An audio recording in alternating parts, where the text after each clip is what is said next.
नमस्कार. आज आपण परभणीच्या राजकीय परिस्थितीवर एक सखोल नजर टाकणार आहोत. परभणीची ही गोष्ट खरं तर फक्त परभणीपुरती मर्यादित नाही. ही कहाणी आहे आपल्या तळागाळातील राजकारणाची, तिथल्या लोकांच्या आशा आकांक्षांची आणि त्यांच्या रोजच्या जगण्यातील संघर्षाची. आपण इथे आकड्यांच्या पलीकडे जाऊन लोकांचा आवाज समजून घेण्याचा प्रयत्न करणार आहोत. तर परभणी मराठवाड्याच्या अगदी मध्यभागी वसलेला हा मतदारसंघ. आणि याची ओळख काय? तर इथली काळी कसदार जमीन आणि इथला शेतकरी. याच मातीतून इथलं राजकारण, समाजकारण आणि अर्थकारण जन्माला येतं. इथल्या लोकांच्या समस्या थेट जमिनीशी, शेतीशी जोडलेल्या आहेत. म्हणूनच त्या समजून घेणं खूप महत्त्वाचं ठरतं. जेव्हा आपण तिथल्या मतदारांशी बोलतो तेव्हा एकच सूर, एकच आवाज घुमतो. पाणी नाही, काम नाही. ही दोन छोटी वाक्य नाहीत. ही केवळ एक तक्रार नाही. हे इथल्या लोकांच्या आयुष्यातलं सगळ्यात मोठं आणि दाहक वास्तव आहे. सिंचनाची वाणवा आणि रोजगाराची कमतरता याच दोन मुख्य प्रश्नांभोवती इथलं संपूर्ण राजकीय भविष्य फिरत आहे. चला तर मग पाहूया या विश्लेषणात आपण कोणत्या टप्प्यांमधून जाणार आहोत. आपण परभणीच्या मातीची गोष्ट समजून घेऊ, मग जनमताचा कौल काय सांगतो ते पाहू. त्यानंतर गेल्या 30 वर्षांचा राजकीय इतिहास अभ्यासून आजच्या 4 आघाड्यांच्या वास्तवाचं मूल्यांकन करू आणि शेवटी एका चांगल्या प्रशासनासाठी काय आराखडा असू शकतो आणि खऱ्या विजयाचा मार्ग कोणता यावर आपण बोलूया. तर मग थेट मुद्द्याला हात घालूया आणि माहितीचं विश्लेषण सुरू करूया. सुरुवात करूया अगदी ताज्या आकडेवारीने, म्हणजे 2024च्या विधानसभा निवडणुकीच्या निकालांपासून. आता प्रश्न हा आहे की 2024च्या निकालांनी नेमकं काय सांगितलं? हे आकडे फक्त कोण हरलं आणि कोण जिंकलं हेच दाखवतात की यामागे काहीतरी मोठा आणि खोल अर्थ दडलेला आहे. चला या राजकीय समीकरणाचा उलगडा करूया. आता हा आकडा बघा, 54.4%. म्हणजे काय? तर निम्म्यापेक्षा जास्त मतदारांनी एकाच उमेदवाराच्या बाजूने कौल दिलाय. हा विजय साधा सुद्धा नाही, तर एक अतिशय स्पष्ट आणि निर्णायक विजय आहे. मतदारांनी एक भक्कम संदेश दिला आहे, ज्यात कोणतीही संदिग्धता नाही. आणि फक्त जिंकले नाहीत, तर विजयातलं अंतर पहा, 42.8%. याचा सरळ अर्थ असा होतो की विजयी उमेदवार आणि दुसऱ्या क्रमांकावर राहिलेल्या उमेदवार यांच्या मतांमध्ये जमीन आसमानाचा फरक होता. हा विजय काही हजारांच्या फरकाने नाही, तर एका मोठ्या लाटेवर स्वार होऊन मिळवलेला आहे. आणि जर आपण प्रत्यक्ष मतांचा फरक पाहिला तर तो आहे तब्बल 81,790. हा आकडा विजयाची भव्यता दाखवतो. हे स्पष्टपणे दिसतंय की मतदारांचं एका बाजूला मोठ्या प्रमाणावर ध्रुवीकरण झालं आणि साहजिकच विरोधी मतं मोठ्या प्रमाणात विभागली गेली. आता या चार्टकडे पाहिलं की सगळं चित्र अगदी आरशासारखं स्पष्ट होतं. शिवसेनेला, उद्धव बाळासाहेब ठाकरे गटाला 54.4% मतं मिळाली. पण त्याहूनही महत्त्वाचं म्हणजे विरोधी मतं कुठे आणि कशी विभागली गेली हे पहा. वंचित बहुजन आघाडीला 11.9% आणि MIMला 11.8% मतं मिळाली. ही आकडेवारी जवळजवळ सारखीच आहे. ह्या दोन पक्षांनी मिळून जवळपास 24% मतं घेतली. याचा थेट परिणाम काँग्रेस आणि मित्रपक्षांवर झाला, ज्यांची मतं आणखीनच घटली. ही विभागलेली मतं विजयाचा मार्ग आणखी सोपा करून गेली. 2024चा निकाल हा काही एका रात्रीत घडलेला नाही. आज जे घडतंय त्याची पाळमुळं खोलवर रुजलेली आहेत. हे समजून घेण्यासाठी आपल्याला थोडं मागे जावं लागेल. गेल्या 30 वर्षांचा राजकीय प्रवाह तपासावा लागेल. कारण माहितीवर आधारित जबाबदार सार्वजनिक चर्चा आणि मतदारांच्या मताचा सन्मान हे आपल्या लोकशाहीची मूलभूत मूल्ये आहेत. हा ऐतिहासिक आढावा आपल्याला त्या दिशेनेच घेऊन जाईल. ही टाईमलाईन बघा.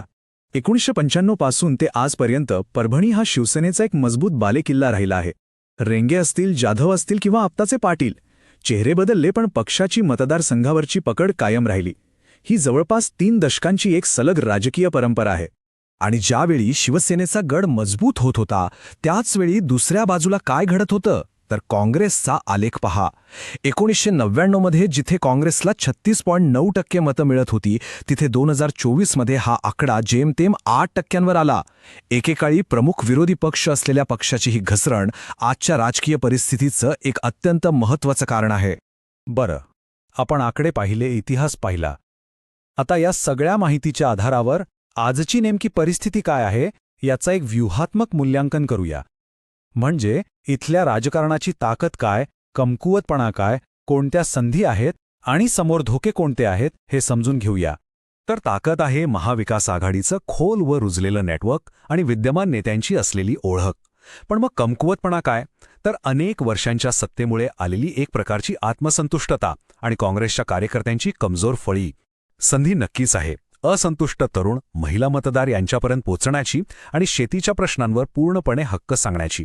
आणि धोके तर भाजपचं राष्ट्रीय राजकारण आणि MIM वंचितमुळे होणारं मतांचं विभाजन, जे आपण आधीच पाहिलंय. ठीक आहे, समस्या समजली, परिस्थितीचं विश्लेषण झालं, पण केवळ विश्लेषण करून थांबता येणार नाही. या परिस्थितीतून पुढे जाण्यासाठी, जनतेशी पुन्हा एकदा नाळ जोडण्यासाठी एका ठोस आराखड्याची गरज आहे. हा आहे चतुर्मुख सिद्धांत, विजयासाठी एक 4 आयामी रणनीती. पहिली बाजू जनता, म्हणजे लोकांमध्ये जाऊन त्यांच्यात मिसळून थेट काम करणं. दुसरी बाजू प्रदेश, म्हणजे स्थानिक पातळीवर योग्य राजकीय आघाड्या करणं. तिसरी आणि सर्वात महत्त्वाची बाजू म्हणजे धर्म, आणि इथे धर्म म्हणजे राजकारणाचा मूळ धर्म, लोकांच्या खऱ्या समस्यांवर, म्हणजे शेती, पाणी, रोजगार यावर लक्ष केंद्रित करणं. आणि चौथी बाजू युद्ध, म्हणजेच विरोधी पक्षांच्या प्रचाराला योग्य आणि प्रभावी उत्तर देणं. ही फक्त हवेतली गोष्ट नाहीये. या सिद्धांताला प्रत्यक्षात आणण्यासाठी हा एक 90 दिवसांचा टप्प्याटप्प्याने राबवायचा आराखडा आहे.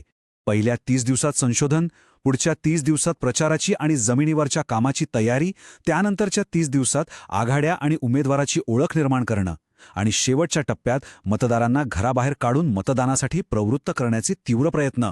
प्रत्येक टप्प्याचं ध्येय निश्चित आहे. पण कोणतीही रणनीती योग्य उमेदवाराशिवाय अपूर्णच असते. मग आदर्श उमेदवार कसा असावा? तर तो मराठेतर, OBC किंवा दलित समाजातून आलेला असावा, जेणेकरून सामाजिक समीकरणांचा पाया आणखी विस्तारता येईल. त्याची प्रतिमा स्वच्छ असावी, त्याला शेतीच्या प्रश्नांची खोलवर जाण असावी आणि तो लोकांसाठी सहज उपलब्ध असणारा, त्यांच्यात मिसळणारा असावा. आता आपण आपल्या विश्लेषणाच्या शेवटाकडे येतोय. पण एक गोष्ट लक्षात ठेवली पाहिजे की हे सगळं केवळ निवडणूक जिंकण्याच्या तंत्रापुरतं मर्यादित नाहीये. खरा विजय म्हणजे काय हे समजून घेणं जास्त महत्त्वाचं आहे. कारण लोकांचा विश्वास जिंकताना त्यांच्या खासगी माहितीचा आदर करणं आणि त्यांची संमती घेणं हे भारताच्या नवीन कायद्यानुसार आवश्यकता आहेच, पण ते नैतिकदृष्ट्याही तितकंच महत्त्वाचं आहे. आणि हे एक वाक्य या संपूर्ण विश्लेषणाचं सार आहे. लोकांच्या मतांचा केंद्रबिंदू कृषी आणि आर्थिक दिलासा हाच असला पाहिजे. निवडणूक जिंकणं हा खरा विजय नाही, तर पाणी नाही, काम नाही, ही जी लोकांची मूळ समस्या आहे ती सोडवणं हाच खरा विजय आहे. जोपर्यंत लोकांच्या या मूलभूत गरजा पूर्ण होत नाहीत, तोपर्यंत कुठलाही निवडणूक विजय हा अपूर्णच राहील. आणि म्हणूनच जाता जाता हा एक प्रश्न तुमच्यासाठी: माहिती, लोकांचा सन्मान आणि त्यांच्याशी प्रामाणिकपणे साधलेला थेट संवाद यावर आधारलेली रणनीती परभणीचं आणि खरं तर आपल्या देशाचं राजकीय चित्र बदलू शकते का, यावर नक्की विचार करा. या प्रश्नाचं उत्तर आपल्याला भविष्यकाळातच मिळेल. जर तुम्हाला लोककेंद्रित नेता बनायचा असेल आणि तुमच्या मतदारसंघाचा विकास करायचा असेल तर blueprintstrategies.ai शी mgr@blueprintstrategies.ai वर संपर्क साधा किंवा 0800 4204 10602 वर कॉल करा. राजकारणा पलीकडचा उद्देश.